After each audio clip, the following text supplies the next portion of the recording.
Jumpa lagi dalam renungan harian kita bersama saya Suster Petronella Berukaro KSCC. Hari ini Sabtu tanggal 10 Desember 2022, hari biasa pekan kedua masa Advent. Bacaan yang akan kita renungkan diambil dari Injil Matius bab 17 ayat 10 sampai ayat 13 dengan tema Buka mata hati untuk pembaharuan diri. Lalu murid-muridnya bertanya kepadanya, kalau demikian, mengapa ahli-ahli Taurat berkata bahwa Elia harus datang dahulu? Jawab Yesus, memang Elia akan datang dan memulihkan segala sesuatu. Dan aku berkata kepadamu, Elia sudah datang, tetapi orang tidak mengenal dia dan memperlakukannya menurut kehendak mereka. Demikian juga anak manusia akan menderita oleh mereka. Pada waktu itu mengertilah murid-murid Yesus bahwa ia berbicara tentang Yohanes Pembaptis. Demikianlah sabda Tuhan. Saudara-saudari yang terkasih, suatu hari seorang raja mendapat hadiah 2 ekor anak burung elang. Lalu sang raja berpikir akan sangat bagus sekali jika elang ini dilatih untuk terbang tinggi. Tentu akan lebih indah lagi. Kemudian sang raja memanggil pelatih burung yang terkenal di negerinya untuk melatih 2 elang ini. Setelah beberapa bulan kemudian, pelatih burung tersebut melapor bahwa seekor elang telah terbang tinggi dan melayang-layang di angkasa, namun seekor lagi tidak beranjak dari pohonnya. Raja pun memanggil semua ahli hewan untuk memeriksa elang kesayangannya ini. Tetapi tidak ada yang berhasil membuat elang itu terbang. Kemudian sang raja bertemu dengan petani yang sangat mengenal akan sifat elang dan memintanya untuk membantu. Keesokan harinya ketika raja mengunjungi elang itu, ia kaget melihat elang itu sudah terbang tinggi.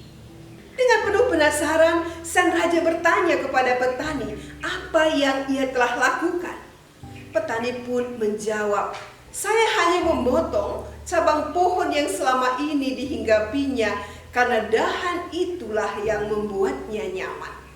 Saudara-saudari, perubahan tidak begitu mudah diterima. Orang yang sudah nyaman dengan situasi mereka akan merasa terusik apabila ada orang yang mau mengadakan pembaruan. Jika sudah nyaman dengan hidup yang tidak baik, maka sudah pasti akan menolak dengan keras jika ada yang hendak memperbaiki apa yang buruk. Kebaikan justru akan menjadi musuh, maka segala upaya akan dilakukan supaya sang pembaru tidak dapat mengubah hidupnya. Hari ini, dalam bacaan Injil yang kita dengar, Yesus kembali menunjukkan ketidakpedulian manusia kepada tawaran kasih Allah. Hati manusia tertutup menerima kehadiran Tuhan lewat orang-orang utusannya. Para nabi datang, tapi mereka tidak mampu mengenali bahwa para nabi itu adalah utusan Allah untuk menyampaikan sabdanya. Nabi Elia diutus ke tengah bangsa Israel untuk mengajar mereka hidup dalam kasih dan taat pada Tuhan.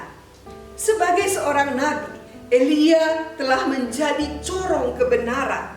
Ia tidak ragu mengkritik bobroknya kehidupan sosial mereka. Ia juga tidak ragu menyuarakan kebenaran, mengingatkan para penguasa bahwa hidup mereka menjauh dari perintah Tuhan. Namun mereka yang hidup dengan situasi yang sudah nyaman tidak begitu mudah menerima warta kenabian yang dibawa oleh Elia. Yohanes Pembaptis juga yang mempersiapkan jalan bagi Mesias tidak dikenal dan didengarkan. Orang Israel mendambakan juru selamat, tapi mereka tidak mau membuka mata hati mereka terhadap kehadiran utusan Allah yang menghantar mereka kepada Sang Mesias.